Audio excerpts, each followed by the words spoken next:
Hello student, स्वतंत्र private IT के digital classes में आप सभी का स्वागत है। आइए लेथ मशीन से संबंधित एक नंबरिया क्वेश्चन देखते हैं और उसका आंसर और क्वेश्चन सॉल्व करते हैं। पहला है, लेथ मशीन को सभी मशीनों की डैश कहा जाता है। क्या कहा जाता है? सभी मशीनों की। लेथ को सभी मशीनों की जननी कहा जाता है, क्योंकि लेथ मशीन के द्वारा ही सारे मशीन के पार्ट्स बनाए जाते हैं और उसको असेंबल करके, लेकिन फर्स्ट बगैर लेथ मशीन का कोई भी मशीनिंग का निर्माण नहीं हो सकता। यानी लेथ मशीन को सभी मशीनों की जननी कहा जाता है, यानी सभी मशीनों को जन्म देने वाला जननी कहा जाता है।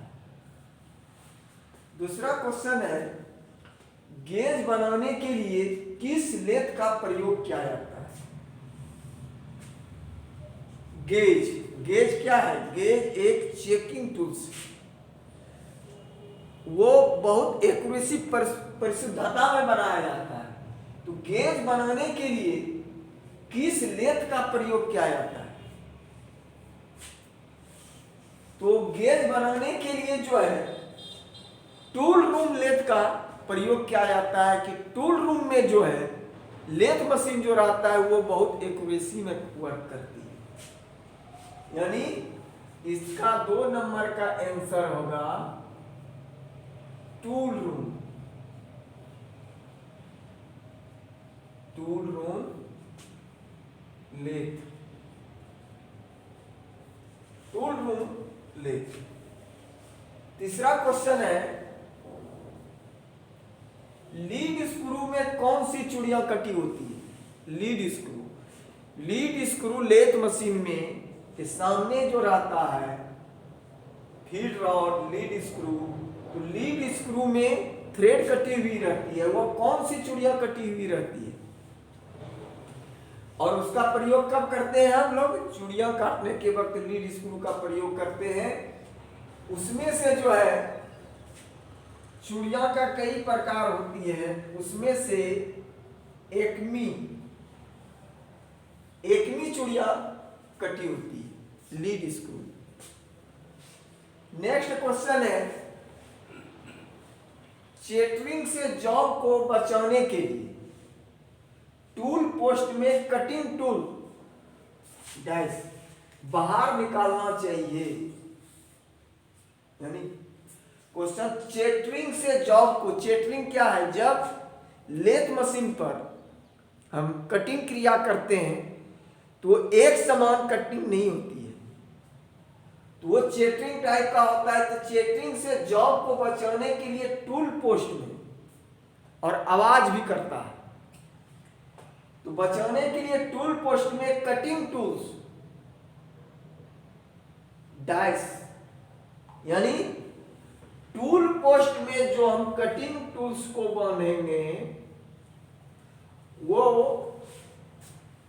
कटिंग टूल्स बाहर निकालना चाहिए। कम या अधिक, तो यहां होगा कम बाहर निकालना चाहिए। कम बाहर, अधिक बाहर निकालने से क्या होगा? वाइब्रेशन होगा, और इसमें वाइब्रेशन कम होगी तो वर्क अच्छा होगा, इससे चेटरिंग नहीं होगी। नेक्स्ट क्वेश्चन है, रफ फेसिंग के लिए फेसिंग टूल को डैश से डैश की ओर फीड किया जाता है। फेसिंग, जब लेथ मशीन पर हम फेसिंग क्रिया करते हैं तो उस वक्त कटिंग टूल्स यानी फेसिंग टूल्स जब लगाते हैं तो रफ फेसिंग के लिए फेसिंग टूल्स को डैश डैश मतलब क्या हो गया? यहां पर हो जाएगा परिधि से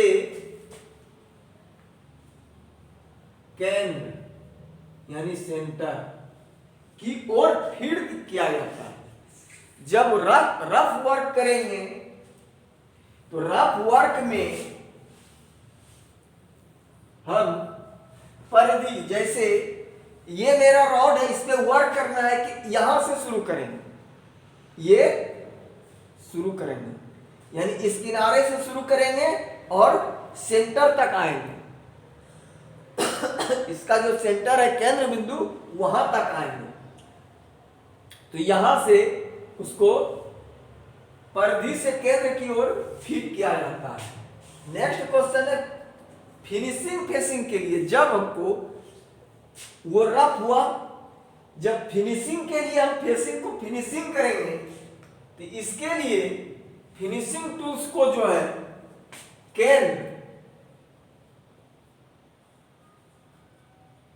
केंद्र से परिधि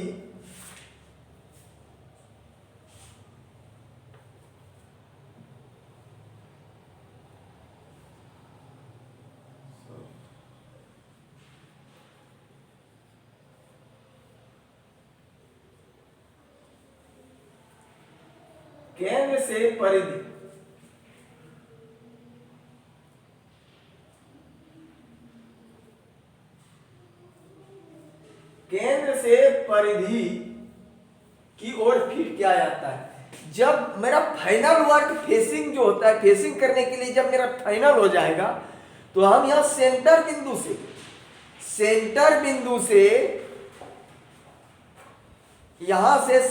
बिंदु से कट को लगाएंगे और कटिंग टूल्स को जो हम परिधि की तरफ लाएंगे।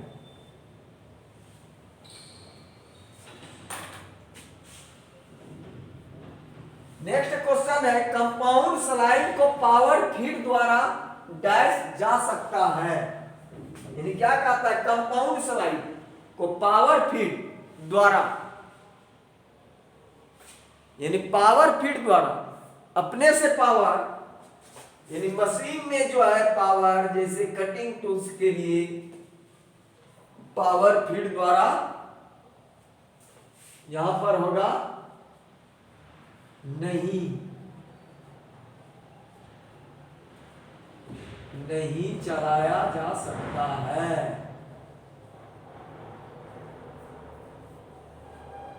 अब क्यों नहीं चलाया जा सकता है?